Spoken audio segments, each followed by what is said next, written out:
Halo Airsofters, kembali lagi bersama Home Trauma. Kali ini kita akan bahas kembali lanjutan dari konten yang kemarin tanya jawab Airsoft. Tapi sebelumnya kita intro dulu.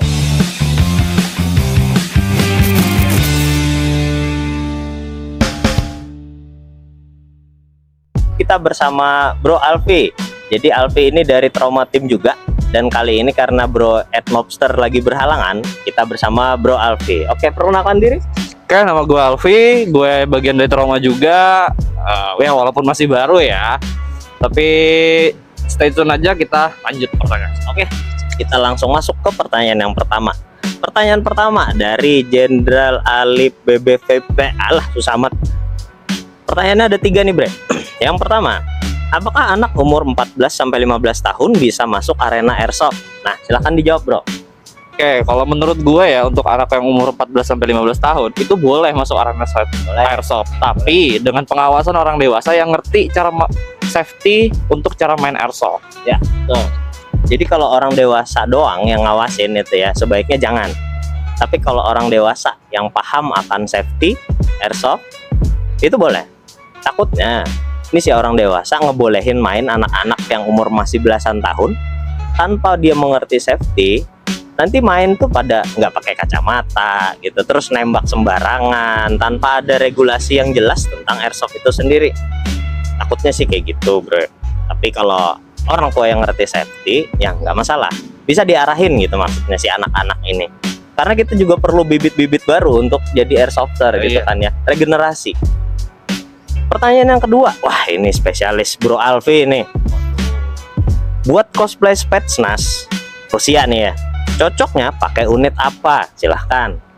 Kalau menurut gue ya, yang cocok itu unitnya AK sih. Betul. Terserah mau AK mana, kan kita AK punya banyak variasi nih. Ya. Jadi kalau mau sih ya unit AK, AK47, AK Sopot dan lain hal. RPK juga bisa RPK sih, tapi kayaknya mungkin terlalu gede ya. Iya. Juggernaut nih. Iya. Aduh, oke. Oke, kita lanjut ke pertanyaan yang ketiga. Nih pertanyaan terakhir dari Jenderal ABBTP. Bolehkah main Airsoft tapi pakai helm dari Epafom Busaati yang buat cosplay nih ya? Oke, kita langsung jawab aja. Kira-kira boleh atau enggak nih? Kalau menurut gue sih boleh ya, karena kan yang dipakai ini kan helm. Ya. Nah, yang untuk safety itu kan kita yang penting harus Google-nya nih. Google-nya itu untuk melindungi mata. Takutnya kalau ada BB nyasar yang ke mata atau gimana kan, ya mata itu harus kita lindungin duluan. Kalau untuk helm sih Busaati ya biar nggak sakit aja sih ya. Aman harusnya. Karena Busaati juga cukup tebal gitu kan ya, dan juga bisa ngelindungin kepala dari headshot. Tapi untuk bagian mata, usahakan pakai Google atau kacamata yang bener-bener proper untuk main Airsoft. Tapi kalau buat cosplay doang sih nggak masalah harusnya. Oke, langsung kita lanjut ke pertanyaan selanjutnya dari White Wolf 9759. Simple tapi penting. Apa saja yang dilarang dalam permainan Airsoft? Semoga dapat mengedukasi banyak player baru. Yang dilarang dalam permainan Airsoft adalah yang pertama, itu pasti dan jelas adalah jangan membawa unit lain selain Airsoft. Karena Airsoft sendiri itu menggunakan hanya BB berukuran 6 mm dan bahannya plastik. Jadi kalau lu punya senapan angin, PCP atau airgun, itu nggak bisa dibawa ke field Airsoft untuk bermain bersama teman-teman. Lalu yang selanjutnya yang jangan dilakukan di field Airsoft adalah melepas Google sebelum keluar dari arena permainan. Karena walaupun permainan sudah selesai, tapi kan selagi kalian masih di arena permainan akan lebih baik kalau kalian masih menggunakan safety. Takutnya ada BB nyasar. Iya. Karena ini masih di arena permainan nih, teman-teman masih sering nembak-nembak tes unit gitu kan.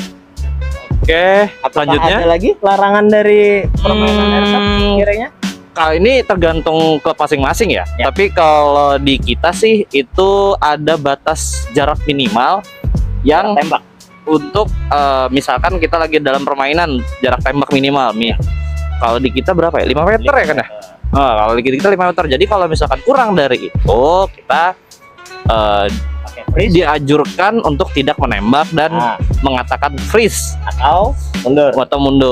Oke, kita lanjut ke pertanyaan yang berikutnya dari Noob Player 1809. Pertanyaannya gampang banget dijawab nih. Toko terpercaya dan recommended untuk pemula. Nah, toko recommended untuk pemula, kalau yang jenis spring itu bisa beli di yukiventura.com. Di website itu terpercaya banget dan udah sponsorin channel ini dari awal berdiri. Kalau mau cari yang jenisnya AEG atau GBB, bisa cari di Tokopedia, namanya Second Shop Malang. Linknya ada di deskripsi nanti ya. Kalau mau yang lebih mahal atau yang sudah legal unitnya, bisa ke Toysaurus. Kalau nggak salah Toysaurus nggak ada websitenya, jadi langsung datang ke tokonya atau hubungin WA-nya aja, Toysaurus di Jakarta. Oke, kita lanjut ke pertanyaan yang berikutnya. Ini Bang Alpi spesialis menjawab pertanyaan yang kayak gini nih. Oke, dari official Adila. Ini pertanyaan dari Instagram ya. Bang, mau nanya, apa yang harus kita lakukan kalau posisi kita sudah diketahui oleh musuh dan juga posisi kita terkepung dari 3 arah? Mohon dijawab, soalnya saya sering kena posisi kayak begini. Nah, sama. Silakan. Silakan dijawab. Karena kita bernasib yang sama ya. Kalau gua sih yang pertama lu harus tenang dulu, Bre. Ya. Lu harus tenang, Jangan kemudian sambil perlahan bergerak dan banyak-banyak berdoa aja, Bre. Betul. Sebelum Karena 3 arah nih. 3 arah. Lu mau kemana gitu kan? Aduh. Yang selanjutnya setelah lu berdoa, lu perlahan berdiri, Bre. Angkat tangan. Kemudian katakan, saya menyerah. Nggak bisa, Bre. Lu 3, lu sendiri. Waduh, susah. Mending nyerah aja, Bre. Daripada lu kena tembak kan, menyerah aja dulu. Kalah secara terhormat daripada pulang-pulang badan banyak bentolnya. Betul banget. Ini nggak ada obatnya, Bre. Mohon Susah. maaf, nggak ada obatnya ini. Kita lanjut pertanyaan yang selanjutnya. Bang, usul bikin konten tentang klub airsoft di tiap daerah. Nanti viewernya suruh komen daerah plus nama klub. Teman-teman biar mudah kalau mau gabung nambah playernya. Oke, usul yang bagus. Jadi silahkan kalau ada yang teman-teman dari airsofter mana aja, komentar di bawah biar kita gampang menambahkan player baru ke hobi ini. Karena hobi ini perlu regenerasi, Bre. Jangan cuman kita-kita doang yang tua-tua yang main. Anak-anak yang baru lulus SMA, yang baru masuk kuliah, ajak main. Ini hobi yang positif. Nah, ini ada pertanyaan lagi dari YouTube. Bang, jawab. Lu beli perlengkapan airsoft termasuk unit, istri lu nggak marah? Kira-kira gimana, Bre? Kalau gue kan belum punya pasangan nih. Gue belum punya istri. Kayaknya lebih baik yang menjawab yang sudah berpengalaman saja. Oke, yang pertama, yang membuat istri marah adalah ketika lu membeli unit atau gears baru di saat kebutuhan di rumah belum lu cukupin. Artinya, lu meninggalkan kewajiban lu sebagai seorang laki-laki, Bre. Jangan sampai yang namanya hobi itu membuat rumah tangga lu malah berantakan. Nah, kalau bisa yang namanya hobi ini malah justru mendatangkan duit. Gimana caranya tuh? Ikut turnamen, ikut yang namanya apa tuh? Perlombaan. Iya, lu dapat uang dari situ kalau menang. Kalau nggak menang, coba lagi. Oke, kita lanjut ke pertanyaan yang selanjutnya. Ini pertanyaan yang terakhir ya, BTW ya. Pertanyaan terakhir untuk di episode ini. Dari RD Raiden. Regulasi kepemilikan unit kenapa sekarang wajib bergrafir? Oke, pertama, kenapa unit sekarang wajib bergrafir itu, Bre? Karena sebentar, gua udah siapin contekan tadi. Karena adanya regulasi yang melibatkan pengecatan atau penggrafiran nomor registrasi di unit airsoft agar mudah di tracking kalau misalnya unitnya disalahgunakan. Kan kita beberapa kali pernah lihat tuh masalah yang penyalahgunaan unit airsoft untuk nodong, untuk jadi koboi jalanan. Nah, itu sebenarnya nggak boleh dilakuin, Bre, karena sudah diatur dalam undang-undang. Undang-undangnya ada di sini nih, di bawah nih, gua tak kasih. Jadi, dan juga selain penggrafiran itu, moncong unit itu wajib dicat warna orange atau warna hijau stabilo, pokoknya yang warna terang. Ya, sebenarnya wajib warna orange untuk membedakan antara senapan yang asli dan juga senapan mainan airsoft. Gitu. Tujuannya dari semua ini adalah agar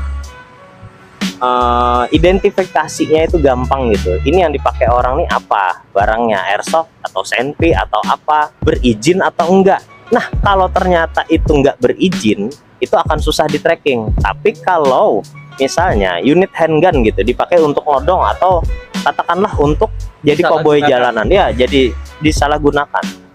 Unit handgun yang bergrafir itu bisa di tracking. Ini milik siapa, tahun kapan dia beli, dan si pemiliknya itu akan gampang untuk dimintai keterangan. Walaupun bukan dia yang make gitu ya, make untuk nodong dan sebagainya, itu akan bisa kita tracking. Walau misalnya temennya yang make atau dia udah jual unit itu, bisa dilakukan pengecekan lah siapa yang beli, dan juga akhirnya bisa kita tindak secara hukum gitu. Oke, kiranya itu dulu untuk sesi tanya jawab di episode ketiga ini. BTW, ini sesi udah ada namanya. Jadi dari sekarang kita panggil namanya ngotak. Apa itu ngotak? Ngobrol taktika. Nah, itu dia. Oke, gue Haun dan juga Gue Alfi. sampai jumpa lagi.